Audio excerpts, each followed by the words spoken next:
Did you know the Celtic god of agriculture had powers that could change the way we think about farming today? Let's dive into his fascinating story. To truly appreciate the god of agriculture, we must first understand the crucial role agriculture played in Celtic society. The Celts were primarily agrarian, relying heavily on farming and animal husbandry for sustenance and survival. The fertility of the land, the success of the harvest, and the well-being of livestock were central to their way of life. Thus, the god of agriculture was not merely a divine figure, but a guardian of their livelihood, a protector of their sustenance, and a symbol of prosperity and abundance.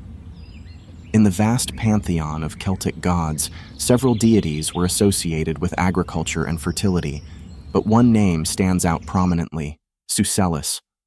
Often depicted with a hammer or a mallet, Sucellus was believed to be the god of agriculture, forests, and alcoholic beverages, particularly beer and wine. His hammer was not a weapon of war, but a tool of creation and protection, symbolizing his role in ensuring the fertility of the fields and the health of the people. Sucellus's origins are shrouded in mystery, with various regional myths contributing to his legend. Some stories depict him as a benevolent giant who roamed the countryside, blessing the fields and ensuring bountiful harvests. Others portray him as a wise and ancient figure, a bridge between the human and the divine, guiding farmers with his knowledge of the land and the seasons. One of Sucellus's most distinctive attributes is his association with the hammer, known as the mallet of plenty. This powerful symbol was believed to awaken the earth in spring, bringing life back to the fields after the cold winter months. The hammer's dual nature, capable of creating and destroying, reflected the cyclical nature of life and the agricultural calendar, where growth and harvest were balanced by decay and dormancy. The worship of Sucellus was an integral part of Celtic religious practice. Farmers and villagers would offer prayers and sacrifices to him, seeking his favor for a prosperous harvest and protection against natural calamities. Seasonal festivals, particularly those marking the sowing and harvesting periods, were dedicated to honoring him. These celebrations often included communal feasts, dances, and the pouring of libations, symbolizing the people's gratitude and their hope for continued abundance. One of the most significant rituals associated with Sucellus was the blessing of the fields. Priests or druids would walk the perimeters of the farmland, invoking the god's protection and invoking blessings upon the crops.